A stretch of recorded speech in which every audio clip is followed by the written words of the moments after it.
What's up, George? What's going on in the House of Craze tonight? In the House of Craze tonight, we have Mr. Mark Torres and Peter Palmiotti. We're going to be talking about Designated, his book that's on Kickstarter right now. And, we're just going to shoot the ish a little bit, just chat it up. So that's coming up next. What's coming up next? Let's get it.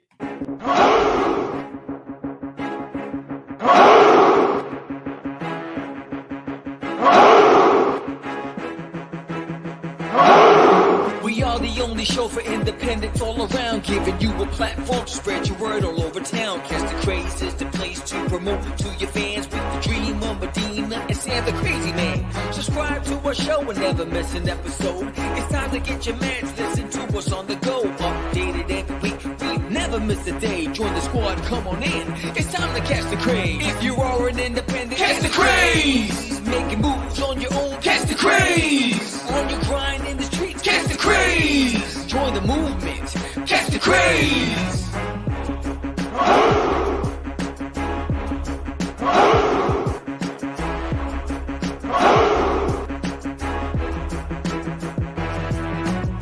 Yeah, George, we did it again. Come on now. You know you want to do it. Catch the Craze.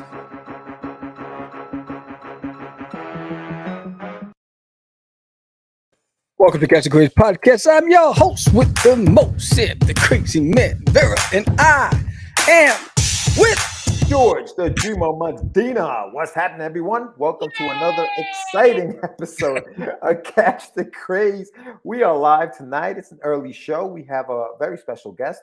Mr. Mark Torres is going to be on the show with us, talking to us about his new book, Designated, which is on Kickstarter right now. But before we get to him, we want to let you know that, you can subscribe to the channel. Please do.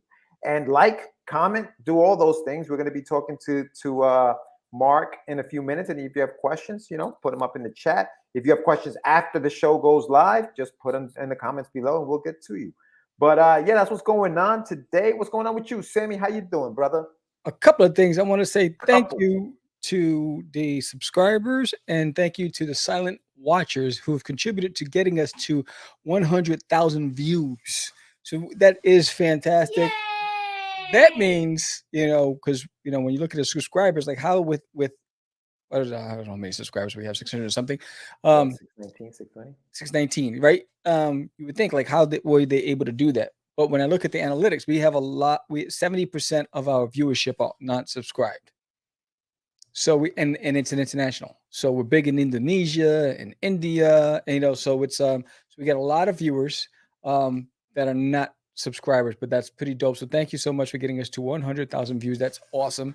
Now we just need to get to 1,000 subscribers so we can start getting monetized, so I can start paying some of these bills that keep on climbing up the charts. This brokepreneur is now going to be outside selling hot dogs very soon. You have a lemonade stand out there. You know what I mean? Lemonade.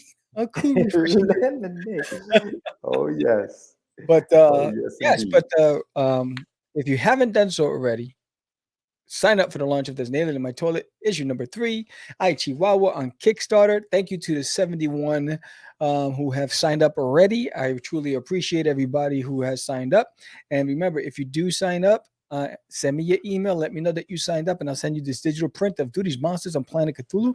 Now, if you signed up and you emailed me and then you backed it for physical tier, you'll get that physical print as well. And that ties into Duty's Monsters on Planet Cthulhu, a standalone story that I did just for this campaign where Duty goes on another adventure to the Outer Rim, and there's this mystical creature that's Duty doesn't even know what he's getting himself into. So he's about to learn the hard way why he should have stood on Uranus. And but it's gonna be fun. It's gonna be fun. It's awesome. I just finished page 19. I'm down to the last 5 pages. So it's pretty dope. And come down to the Arlington Comic Fest this weekend. I'll be there, booth number 25. And I'll be there with some original art like these. Show you some of these are original acrylic paintings. Look at this. Duty as Popeye. Duty as Batman. So all the stuff that I did on my live stream, I decided to recreate in acrylic paintings. So these will be available for sale. They're 5x7 paintings that you can hang on your wall. And Duty as Charlie Brown, and I'll have about 6 paintings for this weekend show. I won't be doing any acrylic paintings live there. So anybody who's watching this who's going to be at the show wants something different than you saw there, you have to hit me up now. Because at the event I won't be doing, because it takes 2 days to do these paintings. The first layer, I leave it overnight to dry, then I do the second layer of colors. But yes, I'll be there with the books, and I'll be there with sketch cards and sketch covers and commission art. And all the books have been shipped. So issue number 2 has been shipped out already. So I looked at the tracking numbers. Everything's en route. So some of you will be getting it today, tomorrow, Saturday, Monday. So I'm excited about that. And I can't wait. Please let me know what you thought. Send me some selfies. I'm excited about that. And I do want to shout out an artist that reached out to me. Dwayne Kiwi Khan. Darwin Kiwi Khan. I can't get the name is Dwayne. I'm gonna say Dwayne Kiwi Khan. Anyway, so he hit me up. He really liked this duty, and he wanted to do a piece. So he's doing a piece. I can't wait to see what that looks like. So thank you for even offering. That's pretty awesome. Nice, brother. Nice.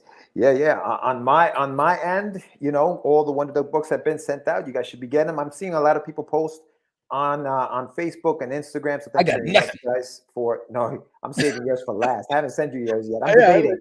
I don't even know. I may not. I sent yours and Johnny's to your house. Oh, great. Fabulous. That's fabulous. Johnny, Johnny's is this thick. So keep your stuff. Can you not interrupt while I'm speaking, please, sir? Jesus, where your manners? Where your manners? Man is this. You're very. I can tell what you're gonna say already. No, but everything has been shipped out. Make sure you check out the website getyourmeds.com. I have my other books in there. I have my t-shirts.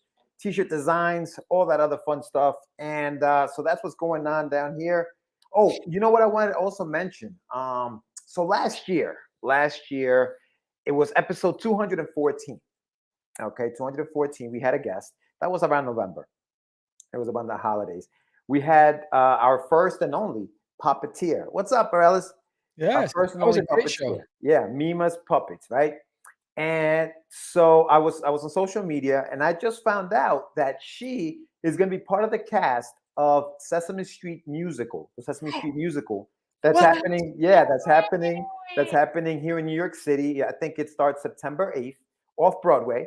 And she managed to be one of the cast members. So she's making her dream come true. Now, if you guys watch the show, young lady, we jumpstart her career. I don't know, man, but she's been wanting to do this. This is like her dream, to be a puppeteer. Awesome. And she was, she did the work. She took the classes. She has her own channel, so you guys can check it out. Type in Mia Puppets on Instagram, and you'll gotta get her back on. Yeah. We'll have to do a little follow up. But I was very excited and very happy to hear that she actually is one of the cast members on the Sesame Street musical. So that's freaking awesome. So listen, dreams do come true. So keep going. That's awesome. Yeah, no, for sure, definitely. So yeah, it was. I mean, if you watched that show, I don't think George stopped laughing throughout the entire. I think his cheeks must have hurt by the time the show was over. Yeah. Because she was doing her whole puppet thing, and she was good. She was really good, man. Great personality, a lot of energy. It was a really good show. Yeah, no, she's doing her thing. So congratulations to Mia, and thank you for being on the show last year, episode 214, bro, 214. That's over 200 episodes ago. Yeah, this is what, 454? Yes. That's crazy. It's insane how time flies, man. But yeah, there's 830 something videos on this channel. Yeah. And the views are climbing, man. So thank you very much, everyone. To the top. Listen, the road to 1,000 is still happening. We're trying to get there. So hopefully with your help, we will. Yeah. And big shout out to everybody who's watching right now. Let us know who you are. Say hello. What's going on? Who is you, B? Yo, what's up, Anibal? Anibal just popped up in there. Yeah, he's not on my screen yet. Orale. Yeah, man. So that's what's going on. But I can't believe that the show that you're doing this weekend is already here, bro. Like it was like yesterday you were promoting it. You were like, yeah, I'll be there on August 20th. I'm like, that's a while from now. Dude, this weekend. Yeah, it's crazy. It's back to back. Number one is the first time it's only Saturday and Sunday, so it's not a Friday, which is really pretty awesome because Friday, I'll get to do the last minute stuff and packing all that stuff. But but not only that, I mean, I have this, and then I have the one next weekend. So I have Yeah. 2 back to back, Yeah. and then it's get a job time right Right. after that. But no, I'm excited. I'm excited about doing the show. I think they've been reposting my posts. You know, Good. shout out to Cowtown Comic Con. I'm doing that in October. Cowtown, but they've been like following all my posts and liking everything. I guess because you know me, I'm a promotional slut puppy, so I am always out there like like I Promotional say, slut hey, puppy. Wow. I'm working those streets, baby. So Damn. so you know, I post every day that I'm going to be at Arlington, and then starting this weekend, I'll start promoting the fact I'm be at Denton. Um, so yeah, they've been watching. Shout out to Cowtown Comic Con, and everybody. They've asked a lot of good questions, and they've it was an easy transition with all of the. So I'm excited about it. I'm excited as is going with me. We're gonna be rocking out this weekend, and yeah, it's gonna be fun. And the good thing is, it's only 12 to 7 on Saturday and 12 to 5 on Sunday. I So know that's what I was gonna say. The times too, they're like late times. Like, I think it's because people are big breakfast brunch eaters or whatever here in Texas and all that stuff. Whatever. I think that has to do. And in the mornings, the kids go to softball games and baseball, soccer games, all that stuff. So they take the kids on Saturday mornings to their tournaments. So I think there's a lot. It's very sports oriented. So I think they did it that big way. time. I wonder what happens when football season starts. I wonder if conventions even go on Sunday, because Sunday and that's probably why they don't do Friday, because Friday's a big high school football night, and that's probably why they didn't do any Friday. They don't do any Friday or that Yeah. convention. When does football season start? September Well, 11th. October. You got the Fan Fest, which is 3 days. It's Friday, Saturday, Sunday. Yeah. So that's gonna be interesting. Yeah, But that's why yeah, no, it's it's cool. actually smaller than the Fan Expo, because the Fan Fest has, I think they said 20,000 people, where the Fan Expo brought in 80,000. So it must be sports oriented because it's such a significant drop. Yeah. And then around that time, it's also New York Comic Con, and you got, I think, I don't know what is it. There's several other cons going on at the same time, big cons. Yeah. Nah, good stuff, man. Good stuff. Yeah. There's a lot going on. I mean, listen, every day you see new Kickstarters popping up. Everybody's dropping. Oh, out of control, out of control. There's just so many. Yours is coming up September 20th. Make sure you guys sign up. If you guys missed that opening, make sure you sign up to the pre-launch page for Yes. Sammy's. And if you're watching, you're one of the Sammy. 71 people who have signed up. Thank you so much. I truly appreciate your support. Yeah. Hit the thumbs up. If you signed up to the campaign already, hit the thumbs up, or say in the chat, "Hey, yo, I signed up." But what was I going to say? No, so talking about Kickstarter, so our friend who's in the back room, and I think, I don't know if Peter's there already, but Yeah, he's there. okay, they decided to throw their hat in the ring of Kickstarter, and we're going to be talking to them in a few minutes, because I know that Mark was thinking about going to Zoop, changed it, switched it out, went over to Kickstarter. So I wonder what the pros and cons of each. Maybe he can talk to us a little bit about that. And obviously, if you guys haven't done so yet, type in designated on the search, or just hit the link and check it out. But also, just shout out to Grant Lankard, who launched Beowulf. Shout out to damn, what's his name? Who he launched Tights. Yeah, Chris Wigan, he launched Tights. Shout out to Bushi Boo, who made his goal. Shout out to Ray Felix, who launched his campaign. There's just a lot of cats that much success to all of you guys out there. But also, doesn't we just showed a promo when we started? What was that promo about? That was Paul Hayden. He's celebrating 2 years in the publishing business. He has a small publishing company. It's called ASAP Imagination. ASAP Imagination. And he's been in the business for about 2 years, and he's doing very well. So he's very excited about his 2-year anniversary. So he's putting together his own virtual, what up, Gil? His own virtual convention, or virtual, it's called Anyone Con. And that's what we showed at the beginning. Anyone can go. Yeah, and it is happening August 25th and 26th. So make sure you check that out. He's going to have games. He's going to be giving things away. Really, really cool dude, Paul Hayden. So if you haven't done so yet, go to ASAP Imagination on Instagram, give him a follow, and check that out. Check out his con when it comes out. But yeah, that's what that was all about. Word. So big shout out to him. Yeah, so we're gonna cut to commercial break, and when we come back, we're gonna bring in our guests who have been anxiously waiting and chomping at the bits to talk about Designated. But have you subscribed to Catch the Craze podcast? Why haven't you? These guys have.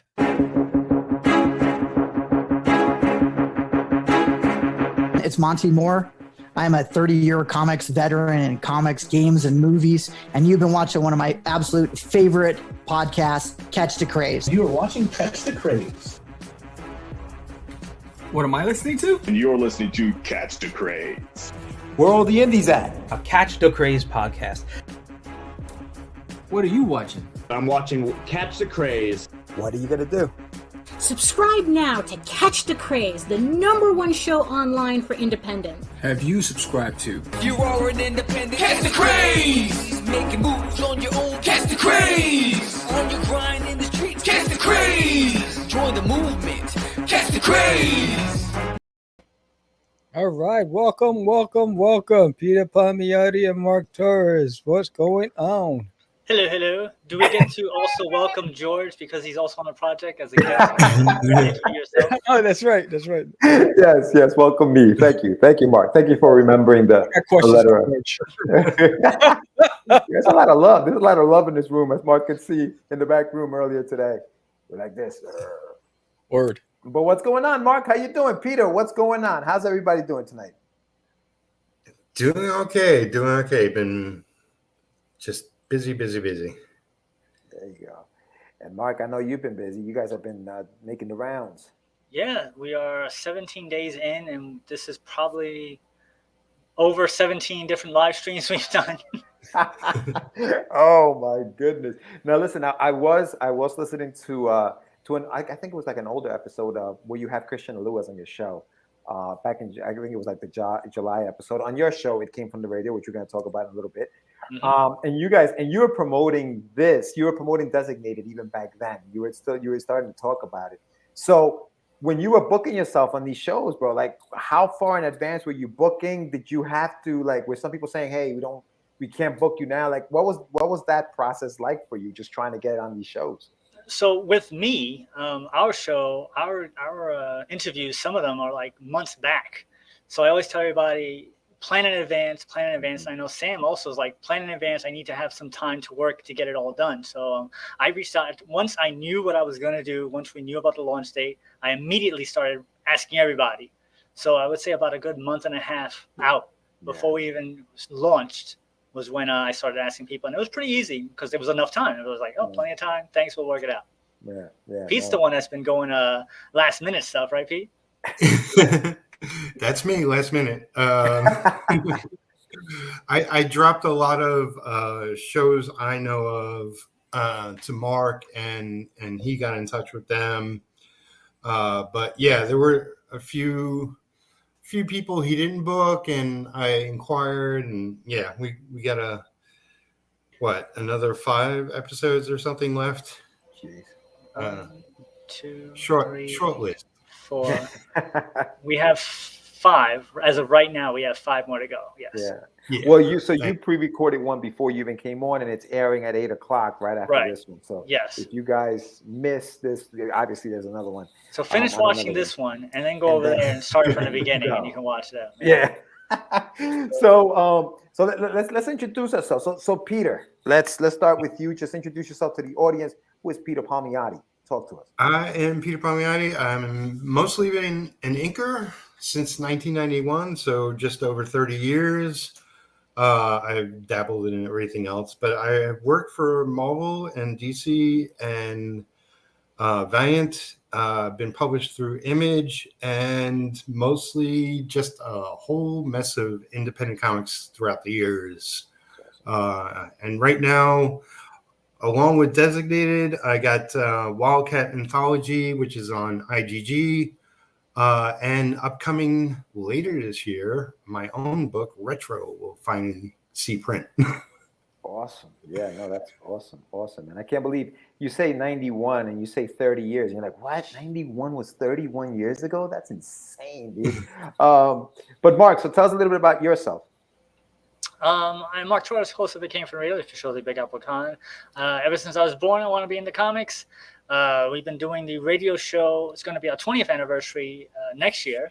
Our first show was around February 2003, because I know this because we were talking about the brand new Daredevil movie with Ben Affleck. That's how I remember that day. Otherwise, I would never remember what day and time it was. Because I can always Google, when did Ben Affleck movie come out? Oh, it was that day? That's how I know. I've been trying to get this book out for about 30 years. And our show is now syndicated on an FM station. We start off on an AM station, 1240 AM WGBB. It's the oldest radio station in Long Island, which you guys have been to. Mm-hmm. And now we're on 88.1 FM WARY in Westchester County. If you actually live in Westchester County, you can hear us. Otherwise, you got to go online. We're in tons of online places. Just Google that. It came from radio, and you can find us anywhere. That's awesome, dude. Do you have a studio here in Westchester? Like, do you guys? Is it open? We recorded. We actually recorded the show at the Grindhouse radio station pre-pandemic, and then I just emailed them the file. Okay. But now, because of pandemic, we actually are guerrilla styling the show together. So I record my segment here. We do a virtual, and then we record segments, and that's why we're so backed up with interviews, because we were still getting those interviews recorded. And it's just a matter of fitting them into our show. Mm-hmm. Yeah. No. So even now, 2 years into this whole pandemic, you guys still can't go back into one enclosed location? I would not like to. So one of the issues was that they didn't have ventilation in the studio. So I was like, I would like to, but this is kind of working for us as of right now, and we still have so many backlog interviews. So right now it's working for us. So I don't know what's going to happen in the future, but this is what we got right now. That's crazy, man. And we're going to go into how you got into the whole thing, but I just wanted to ask Peter. So 91, right? So how did you break into the business, Pete? Just to go back to 91. Do you remember what it was? How you broke in? Yeah, I mean, so I was working a regular day job, and my brother calls me and asks me if I want to make a couple of extra bucks that night. And it turns out he was helping Mark Texiera on an issue of Ghost Rider. So me, Jimmy, this guy Ken Branch, and Mark were up in the Marvel bullpen. This is years back before security or anything. It was like we just walked up there and took over the bullpen. Nobody else was in the office. I think we got very, very lucky. And Mark just started tossing pages around. I was filling in blacks. Jimmy was inking backgrounds and figures. Ken was inking backgrounds. And Mark was penciling like a madman, eating donuts and drinking coffee. It was essentially 10 minutes. 10 minutes of doing that. I decided I wanted to work in comics. I mean, I always loved comics. I was always an artist. I just didn't want to do it initially because it was too precious. But I was like, screw that. I want to do this. Peter, did you work with Rich Peretta? Yeah, he was my assistant for a little bit. Yeah, I had probably 5 different assistants when things were insane. We I'm had most him on the known show. for Aquaman, and he's. Yeah, we had him on the show. He was talking about the bullpen as well and the experiences back then. That's pretty fascinating. I mean, it's like every young creative's dream back in those days. I know. Do you remember what issue it was, Peter? Yeah. What was the issue of Ghost Rider? I don't. I can, I tried looking it up and figuring it out. I don't know. It was one of his issues. I remember there was a definite shot of. It was Danny Ketch, I guess, was a Ghost Rider at the time. That's what I was going to ask. I think it was that run. Yeah, and I think he looked a little more like Clint Eastwood than anything else, and kind of remember him working on it. That's freaking awesome, man. I knew his comment about the Daredevil movie. That was his first movie date with his then girlfriend, now wife Gabby. So that has a special meaning. It's funny how these movies, man, they have special meanings for different reasons for us sometimes. like for you, it was because that's what started off the show. But so Mark, you started. It came from the radio at the time. It was called something else. It's called the Comic Book Novice. Yeah. Comic Book Novice Show. And I remember you going into conventions and doing your thing with the camcorder and recording shows. What made you start doing that at that time? What was it? What was it that made you do that? It was a personal, it was a sneaky way to get my comic book published. So everything I've always done, like I said, I always wanted to be in comics. And so one day I was driving home from the cemetery and I was listening on the radio. Hey, if you have a passion about something and you want to talk to experts in the field, call this number and you get your own show on the radio. And I'm like, damn. I can talk to experts in the field and those experts might be able to get me into the industry and I can get my comic book published. That was the original idea of why I want to do that. But then when you have an idea, you don't want to, what's the word? You don't want to half-ass it. You want to be, if you want something, you want to be proud of it. So I'm like, all right. So once I decided I want to do it, I want to say, what can I do to make it the best show possible? So the idea at the time was I was going to make it like The View. So The View was just starting out. It was just getting popular. And it was a different show on TV. It was different people from different walks of life talking about one similar topic. So I had myself. I was working at Blockbuster at the time. So I was 10 years at Blockbuster. So I was working at Blockbuster at the time. Hang out. Go ahead. There was myself. We had a coworker who was an older guy, and he was really into comics of the old stuff. So like, all right, we got the old guy, put him in there. I had myself. I was the host, so that was me. And then a friend who I had met at the comic book school that I went to before I went to Blockbuster, he was working at Wizard magazine at the time. So he was a person in the industry and the inside. It was Hassan. Yeah, Hassan worked for Wizard. So I was like, okay, so I have the industry expert, I have the old guy, I have myself, and I need one other person. You had two girls. One girl at the time, and then we swapped out. We were swapping out throughout the years, but the original cast was a girl. Her name was Jennifer, and she didn't know anything about comics, and that made her the perfect person to have on the show because you can have somebody who doesn't know anything about comics and can ask questions that you wouldn't expect to ask in a conversation. Because when you have a comic book conversation with people who know stuff, there's certain assumptions that you would make, right? Where some questions don't get asked, right? Because you assume everybody knows, right. So the idea was to have somebody to contact with the audience. And that was why it was called the Comic Book Novice. So that way the average person can come and listen to the show. And we had Comic Book Novice on the show who can ask questions for the audience. That was the idea of how that came to be. That's beautiful. Yeah, I remember our interview there. I still have the video of it. That was it was a fun time. Not only that, we felt like we were big time. We're like, yo, we're in the studio. We're like in the radio studio, bro. This is it. It was like Menudo traveling. I was like, who is this Mark Torres guy? He's freaking cool. And you came down to the studio multiple times, but I bring this up every time. It was that one time you got into that car accident and you didn't make the show. And we're live, and we're like, well, where the hell are they? I guess they ain't coming. It was a twofold thing because we got lost, and then we had the accident. So it was like, yo, where is this place? Where are we? We're gonna get robbed. So true. Mark, you mentioned you met somebody at a comic book school. What comic book school were you going? You were going to a school for comics, or it was the New York Academy of Comic Book Arts and Fantasy Illustration. It was in Manhattan, 410 West 410th Street. I remember that because I had to remember how to get there. It was my first time going into the city on my own on a regular basis. I had to remember the name and the address in case I ever got lost in Manhattan. There was a guy who he had his own special effects workshop, and he made some commercials back in the day where it was football players. And then they got it was called a Gridiron, something about Gridiron, Horrors of the Gridiron, where they had like Jerry Rice and Emmett Smith. And they went to this machine. It was for Coca-Cola, and they turned out to be monsters. It was a very limited campaign. But he designed the costumes for the special effects for that. So it was his studio and his thing, and that's why I met a whole bunch of people. One of the teachers there was Russ Braun, who I'm still friends with now, and Russ Braun draws The Boys, the comic book. Right. So that's dope. So yeah. That's cool, man. That's what I wanted to know. What do you say? That's what I wanted to know. Yeah, he wants to know. So now, Peter, I'm gonna go to you. Did you go to school for art or specifically not necessarily inking, but did you have any formal training in the arts before you jumped into comics?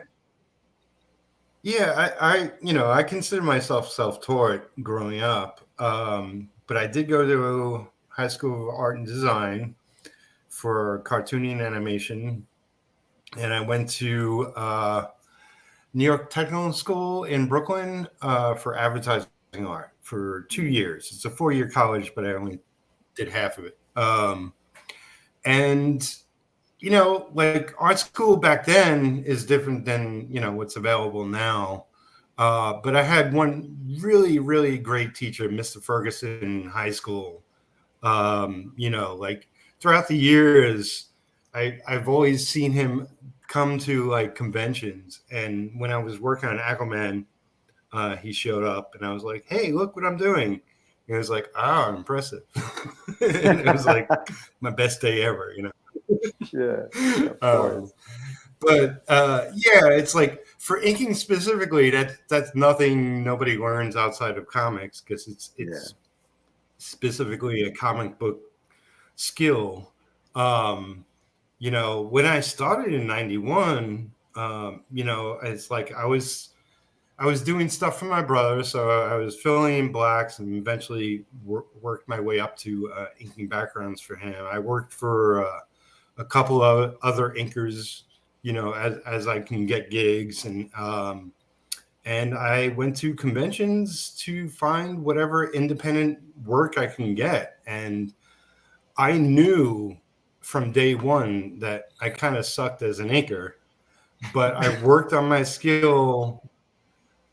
For like the first 3 years, I worked every day, throughout the night sometimes, and just improved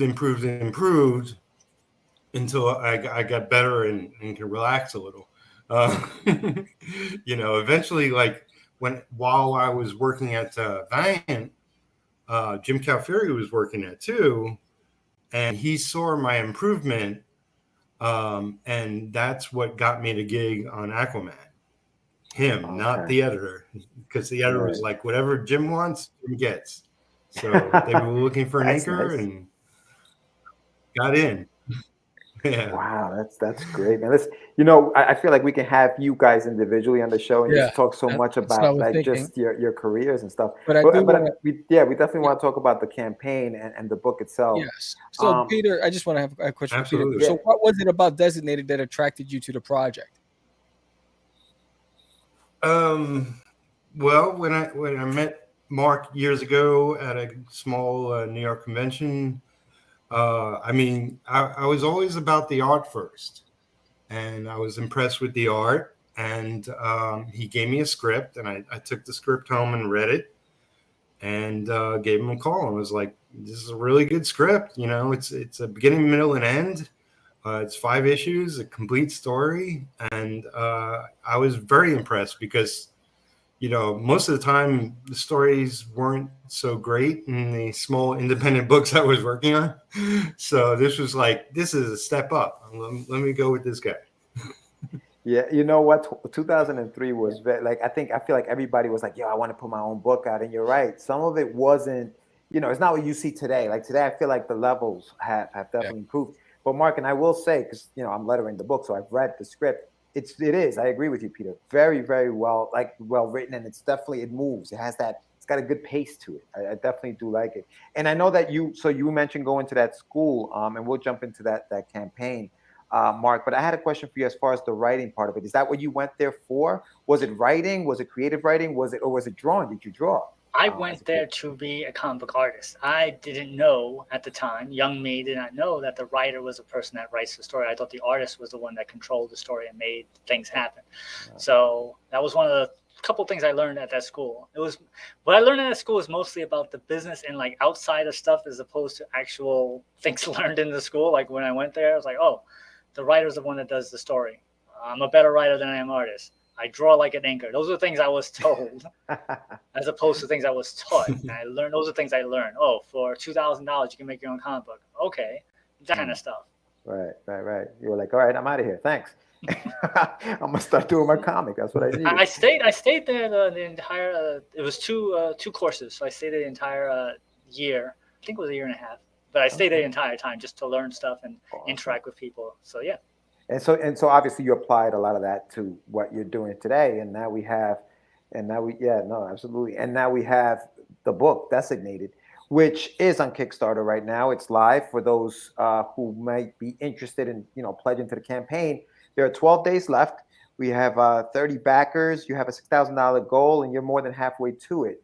So this is it. This is the book. So tell us a little bit about Designated, Mark, and what it's about. So Designated is a small story. It was written way back when, about almost 30 years ago. At the time, I wanted to do something that was anti what everything else was going on. So if you remember the 90s, everything was explosions and images and going to the extreme, and everything was all crazy at the time. So I was like, let me make a small little story about some aliens that are fighting a war. The war finds its way to Earth. They're fighting over these crystals that the good aliens have possession of. Bad guys want it. Aliens come to Earth and they implant it into the humans, and the humans get powers. That's the basics of the story. The bad guys come, stuff happens. It's a very short story. Happens about in the course of a day. The meat and potatoes of the story. There's flashbacks and stuff like that, but it's really about a day which happens in the meat of the story. At the time, a female-led superhero comic book was unheard of. I mean, There were very limited things you could look back then. So I can think of a TV show which would be Xena, maybe Buffy in the 90s, maybe. Those are two things that pop off my head, but I can't name, you say name a TV show, you can name a whole bunch of TV shows, how many of them were female-led? Probably those two is the only one I can think of. And the multi-ethnic cast was also something that wasn't done back then. Right. So those are my basic pulling points. This is what I want. I want to have a multi-ethnic cast because that's what I grew up with. I knew a whole bunch of people. I knew Asian. I knew Indian. That's who I was around. Yeah. So it made sense to make them all like that because to me, as I'm sure you guys are well, living in the tri-state area back then, Sam, everybody's just people. Yeah. And they have like, it's like, it's a black movie. Well, no, it's just a regular movie with black actors. So that's what I did. And the other thing was I wanted the book to make sense. So I had a critical eye back then of things to make sense, but I can say now I'm more critical over the years of watching all these TV shows and doing a show about all this stuff.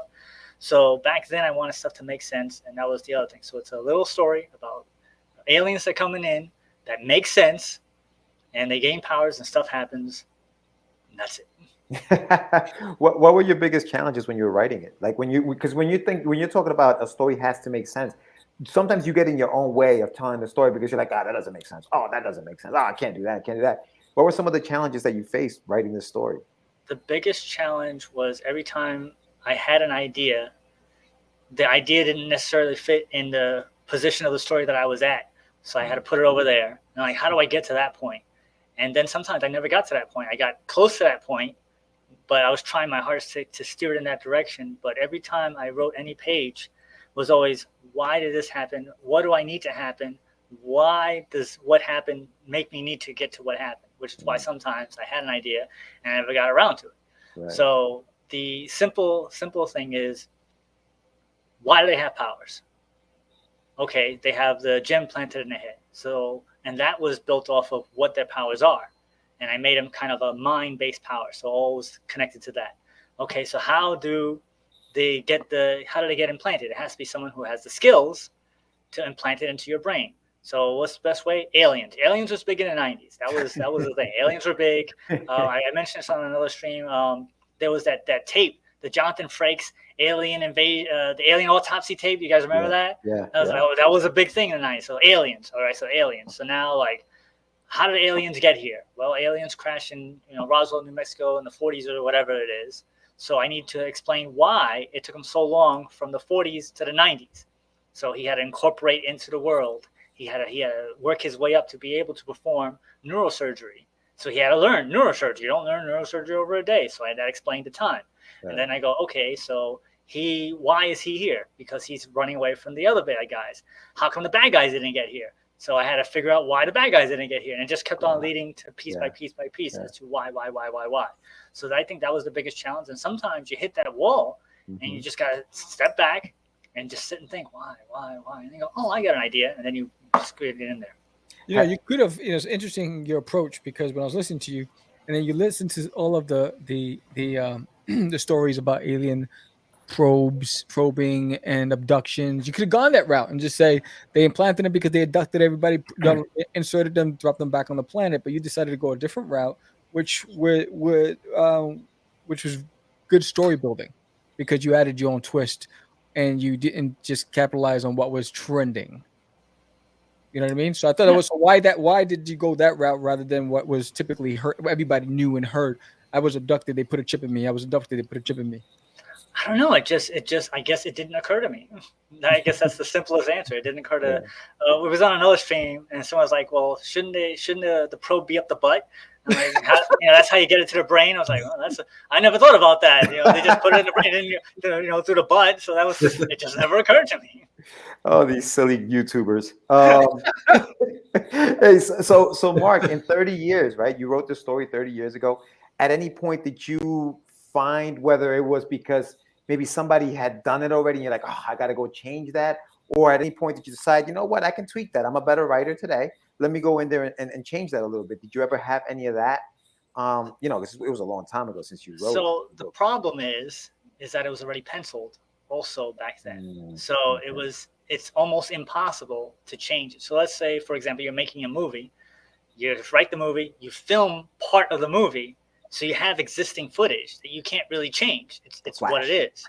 Yeah. So there has been a couple things from then to now because I had to reread it, the whole story, before we decided to go to Kickstarter or Zoop or whatever, to make sure that it still holds up. Because if it didn't hold up, I wouldn't be able to put it out there. So I read it over. A couple things. The Infinity Gems is the one thing that pops in my head because different crystals and they're chasing out the crystals. I was like, nuts. But it's different enough. Right. So I can be like, well, it's different enough, so I don't have to worry about it. It's funny because one of the original things that I had come up with way back when was a comic book called Force X, and that was before X-Force came out. And it was like probably a couple, let's say, not even a year. So I was like, I'm gonna make this comic. It's gonna be called Force X. It's gonna be awesome. And then X-Force came. I was like, damn it! So that just ruined everything. So that luckily has not happened with this property. Good. Well, it's out now, so that's it. It's out now.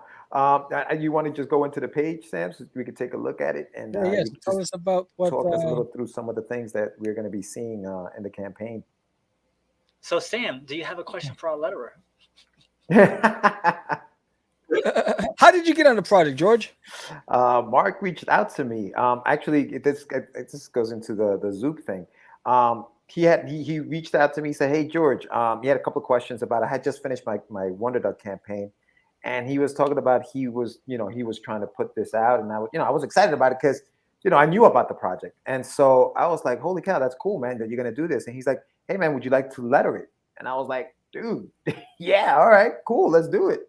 And so, I jumped on board, and he went ahead, sent me the script, sent me the pages, and I was off, and I'm having a blast just doing it. I was telling you yesterday, Mark, I got the pages pretty much, they're done. I'm just going back in there to make sure there aren't any mistakes, or maybe I placed some things in the wrong spot, covering too much art, because that's the other thing, like when I'm lettering, like just not covering some of the great artwork, man. Like Peter, you've done some amazing like inking on that, and I don't want to take away from that, because the letter should be silent while telling the story. So it's been fun. So yeah, no, that's how I got involved in it.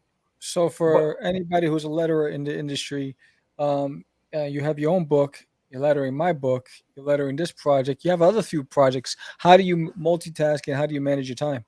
Deadline. So I ask you guys, when do you need it by? And then I work around that. So depending on when things are needed is what gets going first. So like I knew, Sam, you needed yours by the 15th. I made sure that was done. I know this is going, I have at least 12 days before this goes to print, I would think, by the time everything goes there. So I'm going to have it before that, but I know that I have that. So yeah, it's all about the deadlines, man. Like you always just got to find out, hey, when do you need this by? And if I can do it by then I'll jump on. If I can't, then I can't. I just can't do it.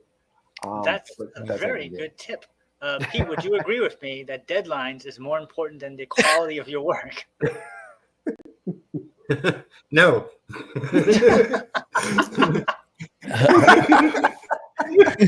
I love that answer.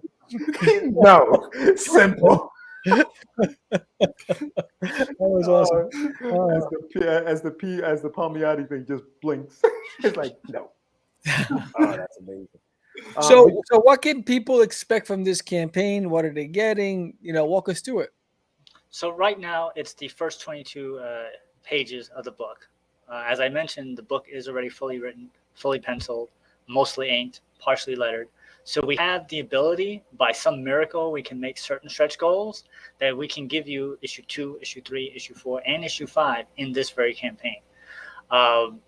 Beyond that, we have a couple of small little things just to get people interested about the book. We have, original artwork. We have clay figurines. We have trading cards, just to try and entice you, to bribe you to get the book. So we go down. I want to also mention a huge shout out to our graphic designer, Abby Gabato. Without her, this would not have been possible, and I always like to mention this. She designed the logo. She designed the bottom little left-hand logo as well. Pete inked that image of me. That was all her working, and she pointed this out to me, which I love to mention because it's awesome. That even the placement of the names at the bottom, 2 of those names are over her boobs, and that was on purpose. She did that on purpose, and she mentioned that to me. And she put the names on the boobs. So that's a graphic designer. That's her job right there. That art, that's the cover, is done by babe artist Francesco. He's most well known for being on Savage She-Dragon from Image Comics. He did tell me that he wanted to retweak it just a little bit. I have no idea what that means. That's why that's not the official cover, but it's going to look something like that. Nice. Who did the colors on the cover, Mark? That would be the colors on the cover would be Francesco's guy. Oh, so okay. Actually, what's interesting about that cover is that normally Francesco only drew digitally, even back when I had him draw that. So when I had Pete do the inks on it, it was his only time that he's ever been inked by somebody else, and it's probably one of the first times Pete ever did digital inking way back when. Wow, damn. So Pete, do you ink digitally now or no? Well, I ink over digital pencils. So I have a really great printer I picked up last year, and I just print out the pencils myself and start inking. It's not something I was used to back then, and it's only recently that it's become more comfortable. Yeah, no, I got you. And then these are some of the colored pages, right, Mark? This is also, now this is somebody else. These interior colors are somebody else. The interior colors is done by Hassan Godwin, who was my friend from the comic book school, and also the co-host of my original show. Awesome.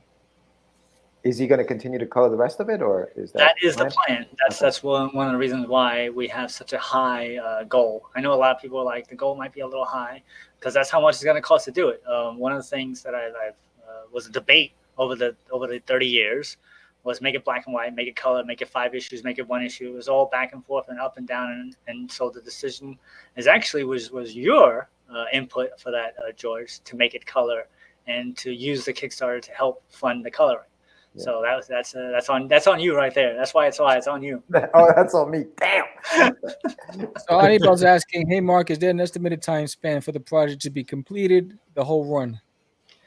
It all depends. I mean, if, like I said, by some miracle, if we actually manage to fund the entire 5 issues now, it can be done relatively easy. Like I said, the pencils are done. Inks are mostly done. So Pete is still, every day, Pete's throwing on some inks for one of those pages because he has all the original artwork. And it's funny because you get a stack of pages of 110 pages, and they start getting mixed up over the years. And then you start pulling pages, right, Pete? How do you go about inking the pages? Like, do you go in order? Like, oh, what looks good today? Yeah, I mean, like, the opportunity was for me to go in order, but I just randomly started pulling pages because everything's mixed up on my shelf. So it's 110 pencil pages. That's amazing. So like you said, the whole thing is drawn. It's just a matter of getting it. Just think the inking and obviously my lettering and the coloring. And all that other stuff. So Yeah. So how long does it take you to do 88 more pages there, George? I mean, when do you need them by? See, there you go. There's your answer right there. So so that's good question. I mean, because we always wonder, like, how long is a project like this? You know, it's 110 pages. How long is that going to take? But you wrote it, it's drawn. It's just a matter of just the finishing touches. Right. And, so it's not like Yeah. I'm doing it now. It's almost there. We're almost at the finish line. If we can get it fully funded, then we can schedule it. You know, then we can figure out how long each of us will take and blah blah blah. You know. Yeah. So throw us some money, let the other people out there, and you'll get your answer.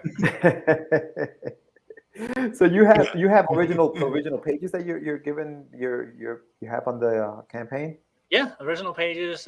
We're just giving them away, $120, signed by Pete. Like I said, they're actually physical. And what's actually cool about it is that the pages are in relatively good condition. That's something that someone brought up to me in one of the other streams. Like, those pages are super old, and there's hardly any yellow. They're very good original artwork pages. I mean, Pete can attest to it, how well and good they look. Jeez, Yep. That's crazy, man. Yeah. And then you have this figurine. Tell us a little bit about the figurine. So the figurines, we have the 5-inch clay figurine as this, done by Shadow Rabbit Art. So it's going to look like this. You get to pick any character from the book. So you get the 5 main characters or the bad guy. The bad guy's a little tall, so it'd be a 6-inch, but basically it's 5 inches, clay figure. A custom-made, hand design. These are... they're not painted. They're actually made out of clay in that color, and then he bakes them. So they're really, really, really, really nicely well done. So those aren't painted. They come like that. Like So he used red clay for the hair. He used pink clay for the tights. That's how he puts it together. Interesting. Okay. And then so he bakes it.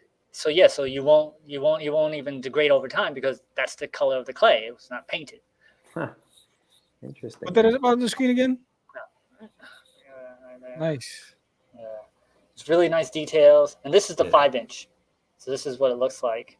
You get something like that. That's the protagonist, right? That's the main. This is Sunburst. This is my mascot for the radio show. This is my first character that's ever been published in War of the Independence issue #1 for Red Anvil Comics. And she's been with me for longer than the designated characters are. She was actually drawn and created back in the school that I went to. Gotcha.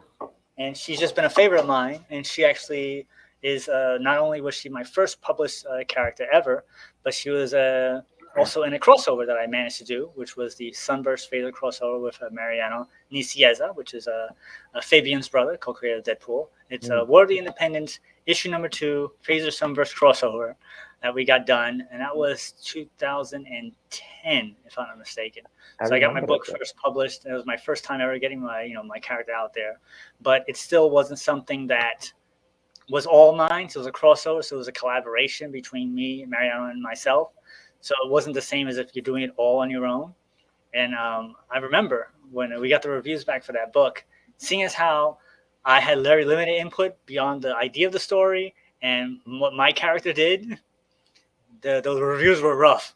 But the best part was that they were like, we hate all this, but the story wasn't that bad. I was like, the story wasn't that bad. That's me. Yay. That's me. So I took a little, I'm sure the reviewer did not mean it for that way, but man, I was like, this is a great review. You were like, I'll take it. There you go. That's the story. That's me. Oh man. So did your graphic designer also design the logo designated? Yep, she designed that logo designated, and that's something I didn't know I needed. They're like, oh, who's going to design a logo? I was like, what do you mean? Like, yeah, you need somebody. I thought you just put the letter. No, you have to design it. You have to go and do that. I was like, holy crap. So she's like, yeah, I'll do that. And she did that. Amazing job. Like I said, with the ups and downs, a lot of times the question is, can you do it on your own? Mm-hmm. And so she and you, George, and we're the last pieces of the puzzle that we can actually get to this point. Yeah. So even without that, I wouldn't be here right now. So without you guys putting in that extra effort, wouldn't have happened. Nah, man. I was happy to do it, bro. I was happy to do it. I was, no big deal. Can't wait for you to get this funded and done, and then that way we can, get the full story. Because 30 years in the making, dude. That's a long time. Now I had a question for you about Zoop. I know that that was one of your you were debating on which one to go, Kickstarter, Zoop, Indiegogo, maybe even. Right. So what made you make that final decision? Say, okay, I'm gonna go to Kickstarter. Forget Zoop. I'm gonna go there. It was actually the guy in charge of Zoop. So we had him on the show. I talked to him, interviewed him. Very nice guy, very passionate, and he has a great idea of why you should check out Zoop. One of the things was they don't have algorithms. They're very comic book focused, and they want to publish. They want to promote everything as possible. So if you go on the Zoop now, they have a very small, limited campaign of what's there. Everything's on the first page, and if you look up their social media, they are promoting multiple times a day for that stuff. So I was talking to him after the show, and I was like, "Hey, I have an idea." He goes, "So let me see what you got." And we talked about it, and he was like, and he said this, and he's like, "Come back to me when you're a little more finished, and then we'll talk about coming back on." So I was like, well, that sucks. I want to do it now. So can I actually get more of this done? And the answer was like, I probably can't get more of this done unless we actually go forward. So one of the ideas I had was that if we just get the first issue done, I can go to Zoop and be like, look, first issue's done. Can we try to get for the other ones, for 2, 3, and 4, if we don't get that far? So, and he was like, yeah, he was very open to us coming back, and we had a great conversation. So that was why, because he's like, you're not ready for us yet, which in his defense, I have to say it makes sense because they want to make sure everything on their platform funds. So if he wasn't 100%, 110% confident that it would fund, he didn't want to take that chance. And that makes sense to me because you're the new guy on the block. You don't want to have people saying, I went to Zoop and I didn't fund. Right. So I'm like, you know what? I give props to you. And he didn't say it was sucks. He didn't say it was terrible. He goes, it just needs a little more polish on it. That's fair enough. Right. So when he said it's not finished, it just meant that the book, maybe you wanted it to have the color. And at the time, we didn't have the colors. We didn't have the letters. Gotcha. Yeah. All right. So here you are. You're on Kickstarter, and man. Listen, you have what? 12? What is it? 12 days? Did we say? 12 days. So I forgot that we launched at noon. So I always count the day as a day. So we're actually the day already passed because we passed noon. So we should be at 12 days now. Right. Even though in my head I'm 13. 13. Right. Yeah. No, listen, these campaigns, man, it's like they're nerve-wracking. So you're like constantly looking at this freaking campaign. You're constantly looking at the where are we? What's the percentage? So hopefully, I think Pete's more worried than I am. Man, I gotta tell you, I wanted to fund. I got 2 campaigns going. I want them both fund. I want the issues in my mail. I want the whole thing. So for me, I've mentioned this on a couple of the streams. It's like at this point, I'm like, I just want to get it done. I feel like a pregnant woman that's overdue, that's well past her due date. Like you just want to get the baby out. I'm not excited about the baby anymore. Everything's I already have all the stuff down. I got the crib. I already got the bassinet. I got all the streamers. I got all the clothes. I got the diapers. I just want to have the baby. I just want to get it out there. So that's where I'm at right now. I'm like, you know what? Let's just get it out. Right. Yeah. No, I hear you, man. I hear you. Hey, 30 years is a long time to have this story in your head, or even to have, what it is? The pages are done. So it's like you're seeing physical pages, but you still just can't get it out into the market. Yeah. And hopefully this will be it. This will do it. And I gotta tell you, like, circumstances, it made me feel like, wow, this time it actually might happen for real. Because there's been other times like I've gotten real close. I've gotten, we've gotten there. We're almost there. We have deals. We have agreements. We have people who have money, who aren't publishers, don't know what they're doing. We have people who say they're publishers who don't have money. We have people who are publishers but don't have money but know what they're doing. We have people who have deals. It's been through a lot of stuff, ups and downs. Right. And so now this time it's all on me. So the question is, can we do it? The answer is yes. Can we get to this part? The answer is yes. So right now, this very minute, I can say that I've done the best that I possibly could. I've done everything I could do to get this done. So if we don't make it, there'll be no regrets because I did the very best I could and I just came up short. And sometimes that happens. Yeah. But all right, so that's a great question. So, response. If you don't make it, any plans of going to Indiegogo or another platform and try it again, or what are your options if it say it doesn't? I right now I'm like, I don't know if I can go through this endurance, because I gotta tell you, like I said, we're 17 days in. That's 17 days of streams, at least an hour per stream, sometimes more throughout the day. Yeah. It's really, really grueling. I find that that's more grueling than anything I've done so far, just trying to get and promoting it. So can I go through all this one more time and still do the radio show and still do all the other stuff? I don't know if I have it in me. So let me see when we get to the end and see what happens. Anybody says, have you had any other ideas and or project that you have started on or want to get started on? Well, yeah, the Sunburst thing. I always wanted to get the Sunburst out there, and like all the other stuff. The Dragon Force, the Force X became Force X. Dragon Force. I had to change the name, so it became Dragon Force, and I would like to see that happen one day. But right now, somebody had asked me on one interview or one of the streams. They were like, "What would you make now?" I'm like, I wouldn't make another superhero because I have all that already. Right. So I would just like make stories. And the one story that popped in my head was like, are you guys familiar with the Mandela effect?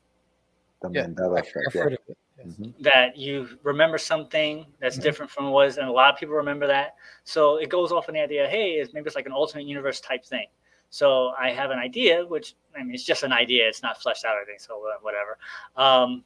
That the protagonist and the villain is the same person, because he has the ability to swap places with himself in a different universe. Wow, yeah, that's cool. Develop that. That's awesome. So that's just a story. It's not like a character or this. It's just a story of what could happen. And you think, hey, if you had the ability to swap places with yourself in a different universe who's doing better than you, would you? Answer's hell yeah. But then on the flip side, if you're having a better life and somebody swaps places with you who's yourself, they become the bad guy. Right. No, that's true perspective. One other thing, because you're a writer, and maybe you answered this, and maybe I just don't remember. We've had conversations before, but this project designated, have you ever considered writing it as a prose? No, I don't think I have that ability to write as a prose, because when I'm writing it, I think of it as a comic book. I don't know why, but I just started writing it as a comic book, and with panel description, dialogue. And sometimes it's more than one panel that the stuff happens in, and then there's a break for the speaking. So I just found that that's how I write, and that's how I've always written. And actually, as I've talked with Pete, we had an almost Marvel story to go work for Marvel, and I love telling this story because it's a lot. It's a life lesson for you kids out there. Yeah. Pete approached me many years ago to work for Marvel, and he was like, "Hey, do you want to tell the story, Pete?" Essentially, like I was always looking for inking work, and eventually they run dry. The editors run dry, and it's like, we don't have anything. So they started suggesting doing a pitch. I got the same thing through DC, when I was there, and I was like, okay, let's do a pitch. And I went to Mark, and I was like, they want me to do a pitch. Let's just figure out what characters, and we'll get an artist, and I'll ink it. And so we got Brian Kong and to pencil it, and I was the inker, and Mark wrote a full script. You could tell that one. I wrote the full 22 pages, but we only worked on the first, I think, 5, maybe 6 pages. So the first 5, 6 pages was actually penciled ink, Brian Kong, Peter Palmiotti's inks. And I have to say, out of all the stuff I've ever done, that was the most beautiful work I've ever seen in my head to actually seeing it. It looked a million times better than what actually came out. And it flowed. It was just such a great flow. I was like, wow, we're going to work for Marvel. This is really good. It was a concept that was outside of the regular Marvel universe. I'm like, I didn't have to worry about, messing up somebody else's stuff. It was characters that was basically unused, left to the side. It was the last issue of the second What If series for Marvel, where if the superheroes had stayed on the Beyond the World in Secret Wars, and they had kids, and it was a story in the What If of what happened to the kids and them coming back to the regular MC Marvel 616 comic book world. Mhm. And it ended on that note. So like I could pick up right there. So it gave me the freedom to play around with some characters, have some new characters to work with, who only was defined in that one issue. So I didn't have to do tons of research. I just read that issue over and over and over and over again, and I felt it flowed. It was, like I said, it was the most beautiful stuff I've ever seen. And I wish I knew where those pages were now. I really wish I knew where those pages were. But obviously, I'm not working for Marvel. So what happened when you guys presented? Brian, Yes, Pete. What happened when that pitch came in?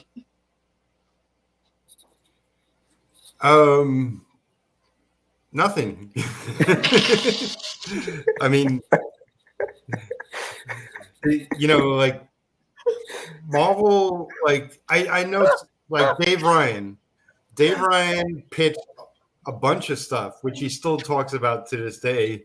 Like, oh, I had this Punisher story and I pitched it to Marvel and they never did it. I had this Deathlock story and it would have been awesome, but they never used it and blah, blah, blah.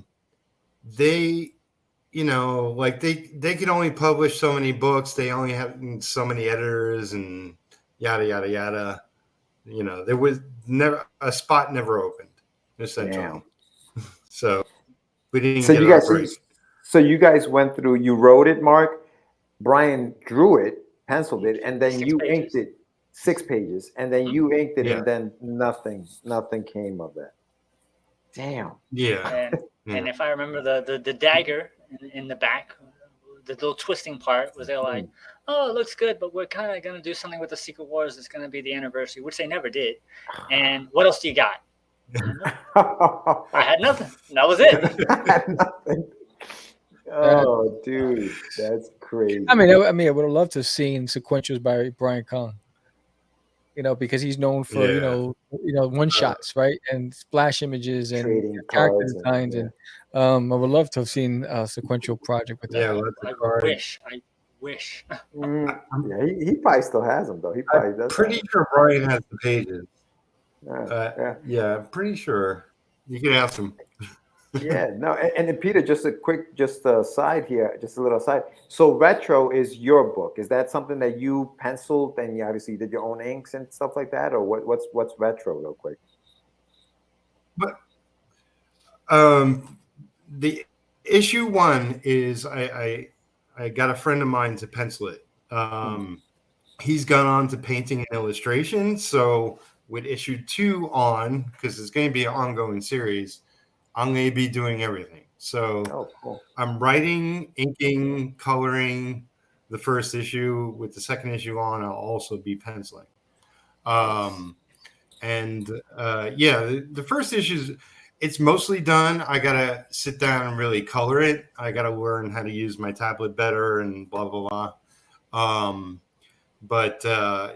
It's like I'm trying to balance, doing work for a living and bringing in extra money to finance the stuff I need to finish off the issue. Get merchandise and printing and shipping and all that. I'm looking I did a quick Kickstarter, 5-day quick Kickstarter back in 2019 just for initial funding. I'm going to deliver on that. And then do a full-fledged Indiegogo. Awesome. Awesome. Good stuff. Look forward to that. Yeah, no, for sure, man. For sure. And like I said, we're definitely going to have you guys on the show one-on-one and just deep dive into your careers and what you've been doing. Right. It's the stories that are fascinating. You guys, each of you have unique histories that, it's great for the viewer and the listeners to learn about. I mean, I think that's the fascinating part about and stuff that I never even knew about you guys, which is pretty awesome. I know. Awesome, man. Awesome. But I guess this is the time of the show, right, Sam? The pitch. Yeah, it's the pitch. So, Mark, I'm going to give you the screen. And, this is your time to give us the elevator pitch. Why should people get designated and where can they find you on social media? So go for it. All right. So why should you get my book? First of all, it is fully written. fully penciled. So it's a full story. That's one of the things that we have going for us as opposed to other creators. No shade against them, but the book is actually done, so you can get the full story if we're lucky enough. It's about aliens. It's a very small, subdued story. Superheroes in a very low key sort of way. If you enjoy science fiction, a little drama, a little comedy, a little bit of action, I think you'll enjoy the book. I've been doing this for having this baby for 30 years, and I like to have it delivered. You can come out and you can enjoy what I've enjoyed and what other people who have read the script and seen the pages will like. As to where to find me, www.itcameforradio.com. It's the easiest way. You can just Google It Came From the Radio. Usually we're on the first page. A new show every week. Release it on Monday. We have a Patreon page. You can sign up for that, get a little shout out. But check out our designated book. And as I've always said, if you are unable to financially support it in any way, shape, or form, we have a low thing as $1. If you can't afford $1, it's okay. Share it out there. Let other people know, because someone who you know who doesn't know about this project might be able to help make it a reality. Outstanding. And you are Coast Guard Reserves? Oh, so that's a story from my movie theater days. I worked at Blockbuster for 10 years. I worked at a movie theater for 10 years. So as a movie theater, they have different departments. So you have the box office department, you have the concession department, you have the usher department. And I started off as a peon in both places. I worked my way up to manager. So I started as a peon in the movie theater, and I worked my way up to booth manager. So I was the one actually running the projection booth at a time. I started off working with actual film, which is an amazing experience to put the film in there. And when you put it backwards or that kind of stuff, and like in the old movies where the film falls all over the place, I've had that happen. I had there was this giant spool, and I was trying to fast forward the movie faster to get it ready for the next showing, and it slid off the platter. So the film was literally a pile of film on the floor, and I had to play the movie. So the movie is actually playing for the customers downstairs, and it's all crumpled up. And just imagine, so I had to cut and stick and cut and stick and cut and stick while the movie's playing. So that kind of thing does happen, and it has happened. It's awesome. one of those crazy things. That is fantastic. So when I was, so the employees, for some reason, they really did. Oh, I've talked to them years later. They're like, "Oh, you were our favorite manager there. You were the best manager." I don't know. I was just working there. But they always used to call me on the radio, and I used to always get pissed off because I'm doing my job. And I'm like, "Look, you have your own department head. Go contact them first." And they never understood it. So I was like, "Look, you have to look at it as like the military. You have the Army, the Navy, the Air Force, Marines, and the Coast Guard. So the Coast Guard is the last guy you call. But then you have the Army Reserves, the Navy Reserves, the Air Force Reserves. So you got to call everybody else before you get to me. So I am Coast Guard Reserve." And that's the sign I took from the theater when the theater closed down. Mr. Torres, Coast Guard Reserve. So people knew that they had to call everybody else to handle all the problems until they got to me. And then by then, the problem was too late to get resolved anyway, so don't call me. Wow. That's fantastic. That's awesome. Guys, I mean, Peter, where can people find you? I am Peter Palmiotti everywhere. Mostly I'm on Facebook, Twitter, Instagram, and YouTube. Outstanding, guys. Again, a fascinating interview. We got to have you guys back individually. I love talking to you stories. Guys, check out Designated. The link is in the chat. It's also in the summary. Thank you guys for being on Catch the Craze, brothers. Well, thank you. Thank you for having us. No problem. Come back soon, all right? One-on-one. All right. So That's awesome. That was the two of the team behind Designated, and I still have George here, who's lettering the book. But no, I love the interview. I love the story behind it. Guys, check it out. We both know what it's like to be sitting on a project for years and then wanting to come see it come to fruition. So I could just imagine what he's going through right now. It's 12 days left, 30 backers. Let's make that bad boy funded. A lot of great people working on it too. So, and people that we all know. Yeah, no, I mean, listen, 37.90 is not bad, man. I mean, the goal is 61.28, and they have 12 days to do it. August 30th at 12:01 p.m. is the last day. That's Tuesday. So definitely check it out. You know, throw some money at it, help him get his book out there. Right. Yeah, absolutely. And again, what's up, ASAP Imagination? We played your promo. I don't know if you saw it this morning when we started the show, but a lot of great stuff happening. more campaigns coming down the pike. We got some sponsors of the show that we're going to be shouting out in the next couple of weeks. So a lot of good stuff happening. Absolutely. And don't forget tomorrow morning, 9 a.m. We're going to be 9 a.m. live once again with the Morning Brew. Episode 25. Yeah, damn, 25. So check us out tomorrow morning at 9 a.m., 8 a.m., I guess, Central Standard Time. So, we're going to be on live tomorrow. And big shout out to everyone who came on the chat today. Gilbert, Anibal, Paul.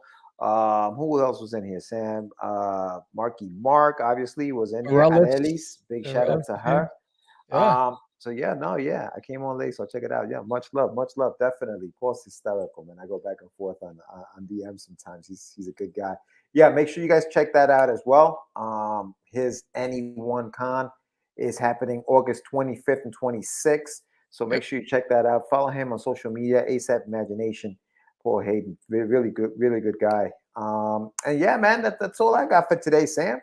Yeah, and don't forget, if you haven't signed up already, please do sign up for the launch of There's an Alien in My Toilet. We're at 71, trying to get to 100. The goal is to get to 100 before we launch on September 20th. This one's going to be bigger, better, funnier than the last two, and I appreciate every single one of you. And again, thank you for everybody who's gotten us to 100,000 views. Those of you who are watching in silence, who haven't subscribed, we appreciate you. 70% of our viewership are non-subscribers, so we appreciate you to getting us to 100,000, but we hope that you subscribe one day. It doesn't cost you a thing. So with that said, I am Sam the Crazy Man Vera. George the Dreamer Medina. See you in the morning. And we out. It's not. Crazy. Acquiesce. No, I was talking about my friend Acquiesce. Say my name, right? This is what you were thinking? Oh, He described me. He said, I'm the... What? Catch the Craze. You're listening to Catch the Craze. You're listening to Catch the Craze. You are listening to Catch the Craze on Catch the Craze. You're listening to Catch the Craze. Candy girl.